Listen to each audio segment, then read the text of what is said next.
Luz para o Caminho e 8ª Igreja Presbiteriana de Belo Horizonte apresentam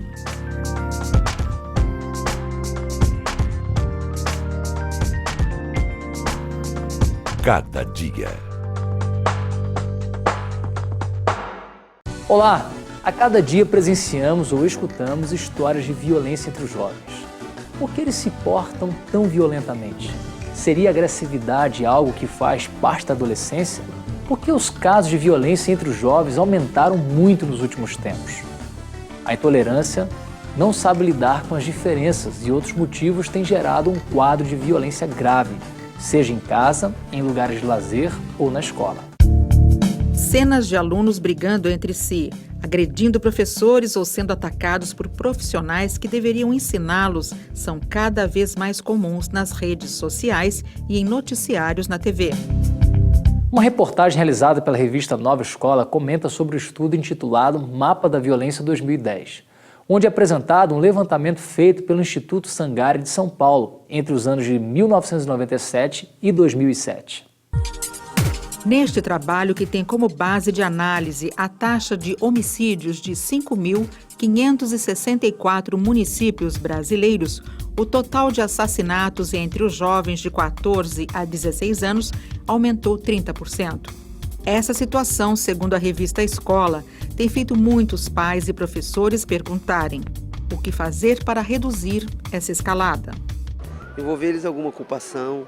Tem que ter uma escola talvez em período integral, algum outro tipo de atividade, cultura, né, também. O pai e a mãe exercer o papel de pai e mãe. Ele realmente saber educar e não largar o filho para o mundo educar, que é hoje que a gente vê o pai e a mãe largando para o mundo educar. Educação. Só educação vai resolver, mais nada. Exercer poder. Não precisa você agredir, não precisa só saber falar. Uma mãe que não tem autoridade com um filho de 11 anos, nunca vi isso. O meu tem 18, para ir na esquina ele fala comigo. As pessoas deveriam aprender mais na palavra de Deus, a Bíblia. Isso com certeza ia ajudar bastante, a mudar os princípios das pessoas para melhor. Violência entre jovens não é um assunto que aponta somente para os nossos dias, ainda que neles o quadro seja cada vez mais preocupante, cada dia mais complexo e mais presente no contexto social em que vivemos. Um dos livros mais antigos da Bíblia, o livro de Gênesis, também chamado por muitos de livro dos inícios ou dos começos, nos mostra manifestações de violência em suas primeiras páginas. A primeira delas refere-se a uma violência ocorrida no âmbito familiar, ou seja, um ato de violência de um irmão praticando contra seu próprio irmão, acontecimento que teve um desfecho fatal. Referimos-nos aos nossos antepassados no início da civilização, ao caso de Caim, que causou a morte violenta de seu irmão Abel, um fratricídio que tem sido alvo dos mais variados comentários e das mais diversas produções artísticas e literárias ao longo dos séculos. O fato é que, para a tristeza e lamento de muitos ao longo das gerações que já viveram nesse mundo, a narrativa acerca da violência de Caim contra o seu irmão não teve fim. Não demorou muito para que depois dela a violência continuasse se apresentando na sociedade, sob múltiplas formas e pelos motivos mais cruéis, absurdos e mesquinhos. Pensando nisso, quem não ouviu falar da violência e brutalidade dos grandes impérios, como por exemplo o assírio, babilônico, persa, romano e tantos outros, que para se manterem no domínio de outros povos levaram à morte milhares de pessoas. Quem não se lembra da violência exercida no século XVI pelos colonizadores europeus invadindo, dominando e sequestrando homens e mulheres para serem seus escravos ou para serem vendidos como escravos? Quem não se lembra no século XX das chamadas Grandes Guerras, a Guerra Europeia de 1914 e a Mundial de 1939? Como podemos ver, a violência tem sido um problema grave que tem acompanhado o homem e que ele, por si só e por seus próprios métodos, não tem conseguido solucionar ou pôr fim a tudo isso. Violência entre jovens. Queremos continuar com este tema depois do intervalo. Não saia daí.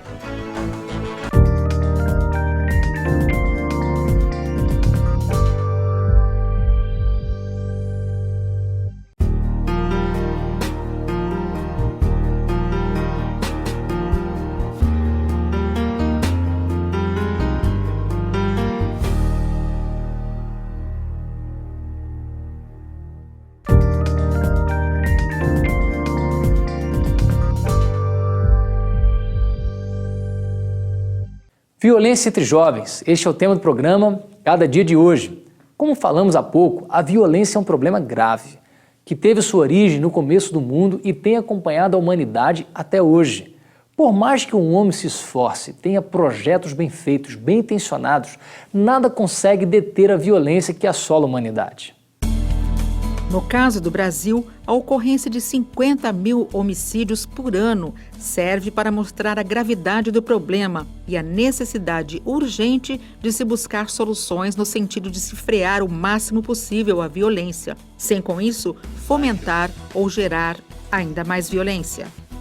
São várias frentes que devem ser abertas. Para começar, é fácil, a gente sempre fala primeiro na segurança pública, né? No monitoramento ostensivo da polícia, na rua, nos bairros, quer dizer, essa é uma parte da repressão, né? Agora, isso não vai resolver, quer dizer, pode resolver em parte o problema, mas só na ponta, mas não na causa, só na consequência. Mas tem, por outro lado, tratar da causa na sua base, que é dar mais oportunidades, no mínimo oportunidades mais igualitárias para os jovens, ter oportunidade para desenvolver suas potencialidades, vamos dizer assim, positivas, né?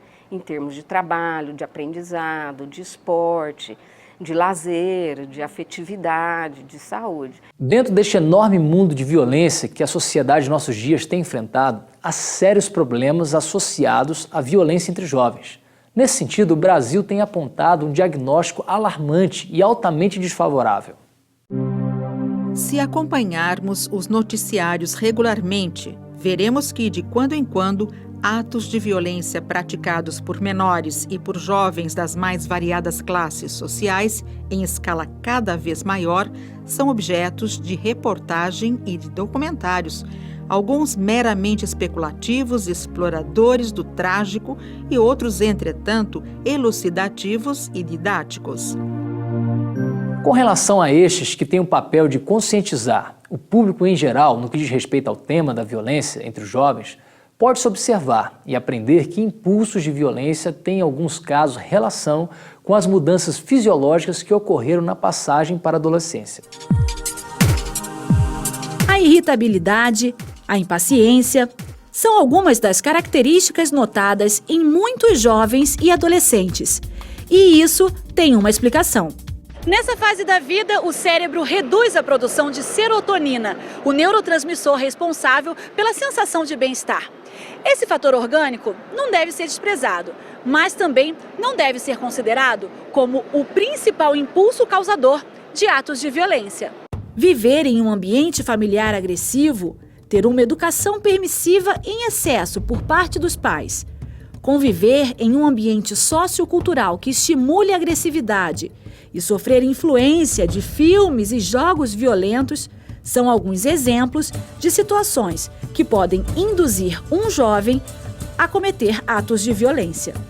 Já quando o assunto é a violência como um problema social, o que se vê é um alto índice de mortalidade entre eles. Claro, está conectado com o mundo do crime, porque a grande maioria são mortes ocorridas por armas de fogo, então isso já está claramente vinculado com brigas de grupos, com envolvimento no mundo de crime, em latrocínio, em brigas por território, de venda, né, de droga.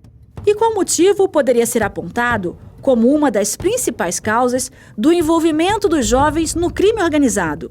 E uma das grandes causas do envolvimento dos jovens, que são os que mais perdem, né, e a sociedade como um todo, que está perdendo esses jovens, né, morte precoce.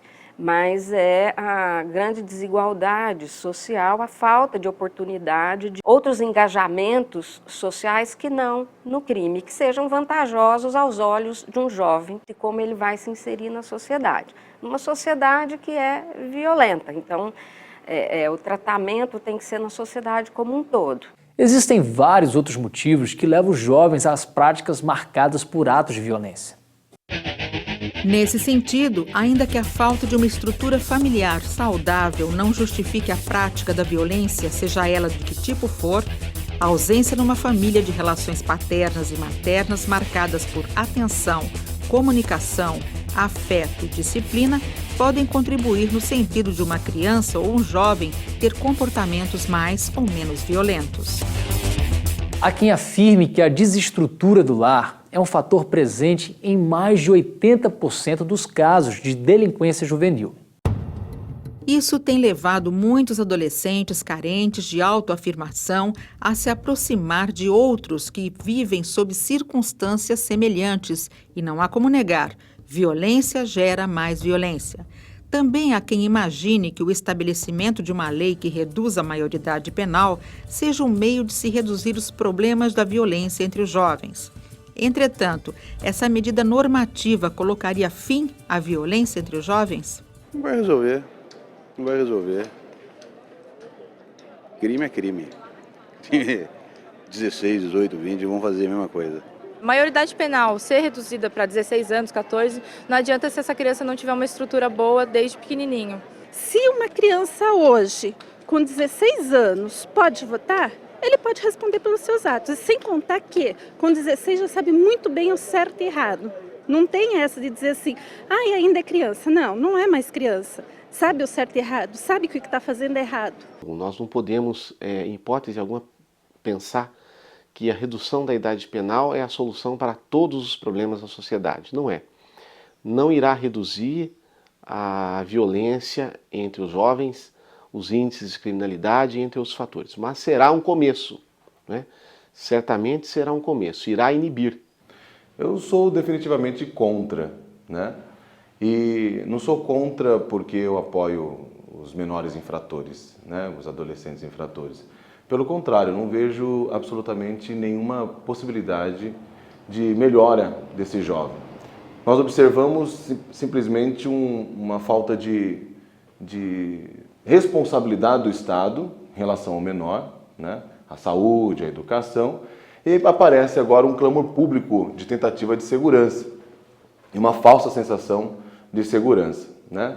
O jovem tem uma proteção integral, absoluta, com o ECA, atualmente, e agora é um retrocesso você simplesmente criar uma instituição intermediária e prender esses jovens, né? Nem a Fundação Casa e nem as penitenciárias dão um resultado efetivo social, muito menos agora uma instituição intermediária que vai dar mais gasto para o Estado e nós não sabemos o que pode acontecer. Faltam talvez estudos de impactos sociais, né? Porque o jovem ele não tem, na verdade, um medo da pena, né? Da prisão efetivamente.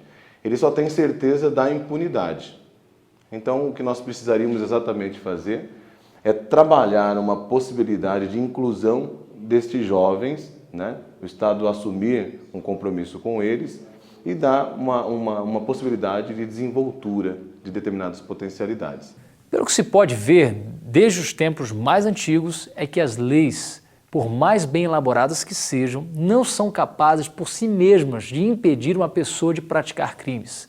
Elas podem, no máximo, torná-la consciente de que a não obediência a essas leis acarretará ou desencadeará algum tipo de penalização. Ainda que não se possa negar que leis bem elaboradas e adequadamente cumpridas sejam ingredientes que contribuam no sentido de promover uma certa harmonia entre micros ou macros grupos humanos, as leis, não são suficientes para apontar as causas da violência. Por outro lado, quanto mais leis são acrescentadas aos códigos e quanto mais códigos são criados, mais vemos que o problema do mal é inerente ao homem e que a violência é uma das expressões de tal maldade. Tratar do problema do mal ou da violência jamais será uma tarefa fácil. Esse fato pode ser facilmente compreendido pelas inúmeras tentativas de ordem estrutural e conjuntural criadas pelo próprio homem para combater essas anomalias sem os resultados esperados.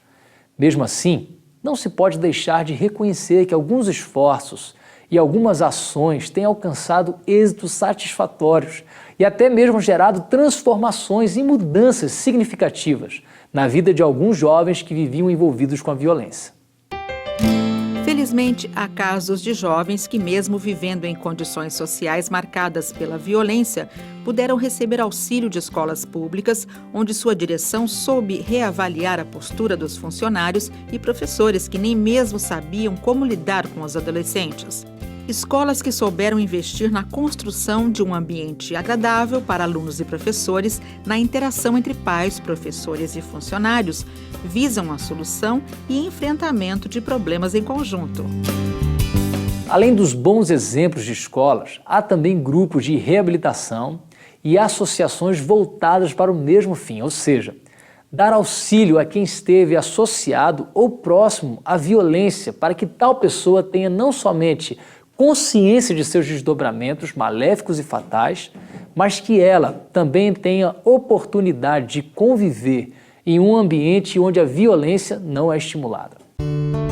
Esses grupos têm em comum o fato de serem agências acolhedoras que trabalham no sentido não só de criar condições para que tais jovens tenham corpo e alma mais saudáveis do ponto de vista orgânico e psicológico, mas elas também se esforçam no sentido de desenvolver e aplicar meios de interação educacional, social, comunitária que os ajudem a compreender que a violência não tem sentido. O ProERD Brasil é um exemplo de iniciativa que visa combater a violência. Trazido para o país no início da década de 90, o projeto é realizado pela Polícia Militar e está presente em toda a nação. O ProERD, Programa Educacional de Resistência às Drogas e à Violência, é um programa de caráter preventivo que teve sua origem nos Estados Unidos, executado pela Polícia Americana. O programa é muito atrativo, são 10 semanas, é realizado durante 10 semanas por policiais militares capacitados, preparados para a atividade, com pendor para a atividade didática. O programa é muito dinâmico, envolve atividades de diversas naturezas, culturais, atividades lúdicas. O programa, desenvolvido em escolas públicas e privadas, tem o seu próprio material, que é distribuído para os alunos participantes.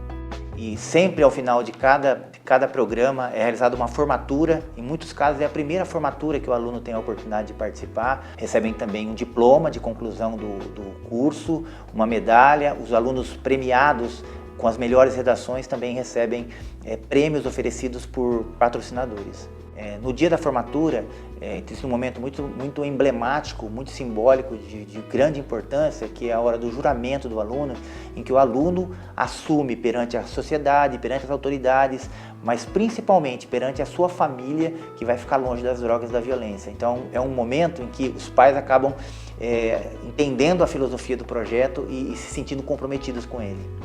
Segundo dados da Polícia Militar de Minas Gerais, de 1998 a 2012, mais de 2 milhões de pessoas foram atendidas pelo ProERD no estado. Entre elas estão os alunos e também os seus pais.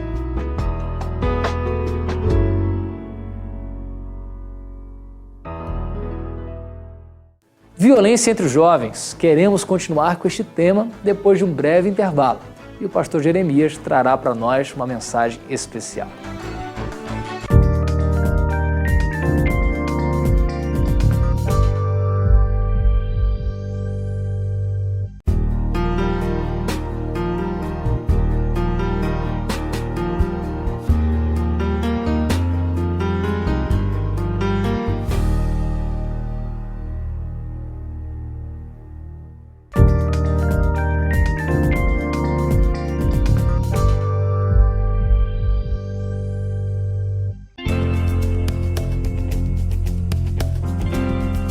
Olá, gente boa! Que nosso Senhor Jesus Cristo te abençoe mais e mais. Programa Cada Dia. Estava esperando, né? Uma palavra de Deus para o seu coração, para renovar sua vida e para restaurar sua fé e sua confiança no Senhor Jesus, que é o Senhor de todas as coisas. Hoje vamos conversar sobre violência entre os jovens. Não é só entre os jovens que acontece violência. Mas a violência entre os jovens parece que de vez em quando alastra demais.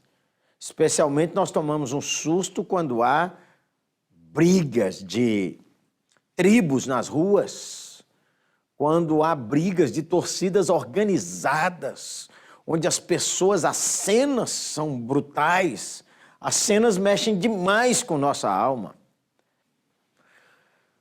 o que é que a Bíblia nos fala sobre o assunto. Vamos ver o que o Senhor Jesus disse sobre isso? Vamos lá?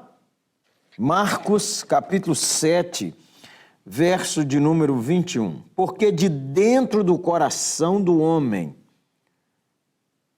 é que procedem os maus desígnios, a prostituição, os furtos, os homicídios, os adultérios, a avareza, as malícias, o dolo, a lascívia, a inveja, a blasfêmia, a soberba, a loucura. Todos esses males vêm de dentro e contaminam o homem. Por que tanta violência? Por causa da natureza humana pecaminosa, foi isso que Jesus disse. O coração do homem, seja criado em boa família, seja tendo uma família descompassada, o coração do homem deseja prejudicar o seu próximo. Quando a Bíblia registra que Adão e Eva desobedeceram a Deus e eles escolheram o caminho da desobediência, aconteceu uma coisa gravíssima na raça humana. Toda a raça humana caiu em Adão e se tornou um povo violento de dentro do coração. Então, a violência, às vezes, acontece dentro de casa, quando um marido abusa verbalmente e fisicamente de sua mulher ou abusa de seus filhos. Quando, às vezes, o abuso ele é manifesto em várias áreas da vida por causa dessa violência do coração humano que deseja oprimir, escravizar. A violência que vemos na televisão contra refugiados, a violência contra cristãos que acontece no Iraque, na Síria, na Líbia, a violência que acontece quando o tráfico de drogas toma conta de grandes cidades do Brasil e onde jovens que estão envolvidos com o tráfico têm idade limite de 21 anos. Tudo isso brota no coração humano. A graça de Deus, então, trabalha para corrigir essas coisas de duas maneiras. Primeiro, nós temos a graça comum de Deus. A graça comum de Deus que levanta as leis, levanta a polícia, levanta, então, o governo, a política para reprimir a educação, para diminuir, mas ela não cura. Muitas vezes, os mais educados, os mais formados, os que estudaram mais, são os mentores da grande violência. Então, o que tem que fazer num caso desse? Aí nós temos que apoiar as iniciativas da política, da economia, da educação, da sociologia, da psicologia, para ajudar a refrear e diminuir um pouco. Senão, virou a bandadeira. Exemplo, por que existe o farol luminoso nas avenidas e nas ruas? Porque se não tiver uma lei que para um pouco o povo, ninguém deixa o outro passar, é ou não é? Mas aí nós dependemos da graça especial. A graça especial é quando o Espírito de Deus vem sobre a nossa vida, sobre uma pessoa, sobre indivíduos, e aí começa esse movimento que a Bíblia chama a conversão. A conversão é quando Deus dá um novo coração. O Espírito Santo diz em Ezequiel, dar-vos-ei um novo coração. O novo coração é o coração que aprende duas coisas. O coração se inclina a Deus para amar a Deus acima de todas as coisas e esse novo coração se inclina a amar o próximo. Então presta atenção que mudança exponencial é essa. É que de dentro do coração que procede a impureza, a lascívia, a violência, a inveja, a blasfêmia, a loucura. Mas esse novo coração vem sendo formado e agora esse novo coração quer amar, quer paz, quer ter domínio próprio, fidelidade, mansidão. Esse novo coração criado por Jesus, ele precisa entrar no seu coração. Você precisa pedir a Deus para te dar esse novo coração. Quando esse novo coração brota, vem aquele repente de violência, mas esse novo coração está lá dentro, ele quer perdoar, ele deseja amar, ele não deseja pagar, mas olho por olho, dente por dente, esse novo coração quer ser pacificador. Por isso, a Igreja de Deus, você e eu, que somos servos de nosso Senhor Jesus Cristo, precisamos pregar o Evangelho. O Evangelho é a mensagem da cruz, que Jesus pagou pelos nossos pecados e que ressuscitou para a nossa salvação. Essa mensagem, penetrando na mente, na vida da pessoa, transforma a pessoa numa pessoa que deseja amar a Deus e amar ao seu próximo. Não há resposta simples para problemas complexos. Temos que orar para que a graça comum trabalhe no governo, trabalhe nas políticas federais, estaduais e municipais, para que movimentos de que eduquem nós e a população sejam manifestos. Como cidadãos, nós devemos defender isso, apoiar ações que combatem a corrupção, mas nós não podemos ficar enganados.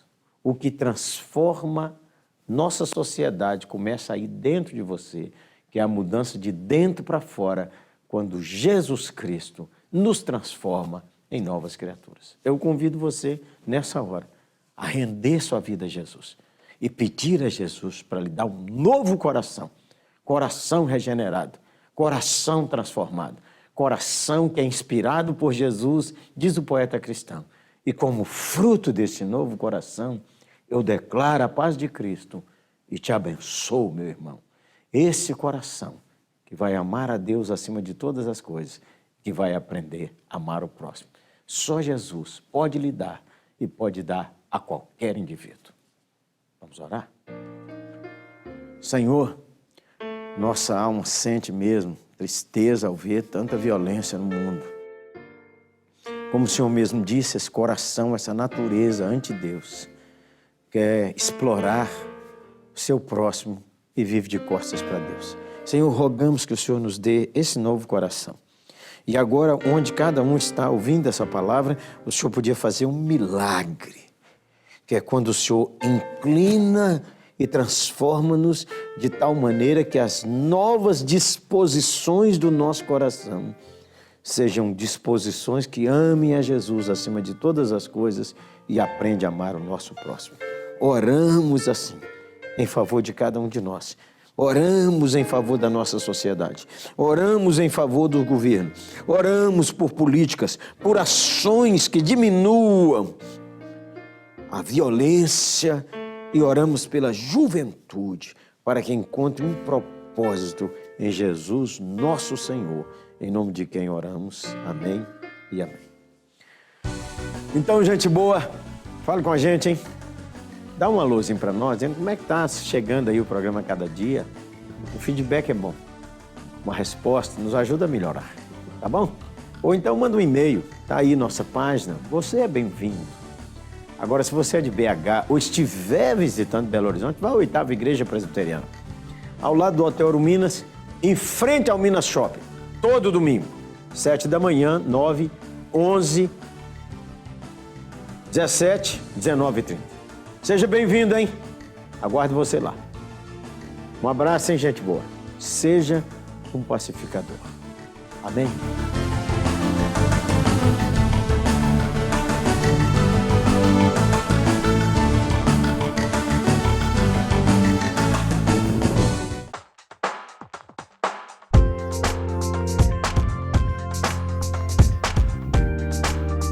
Cada Dia, uma produção de Luz para o Caminho e 8ª Igreja Presbiteriana de Belo Horizonte.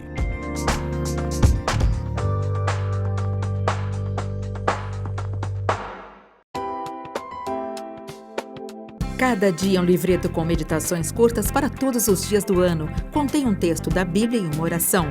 Tudo isso para ajudar você a exercitar sua vida espiritual. Leia uma mensagem por dia antes de sair da sua casa, em algum intervalo ou com toda a sua família.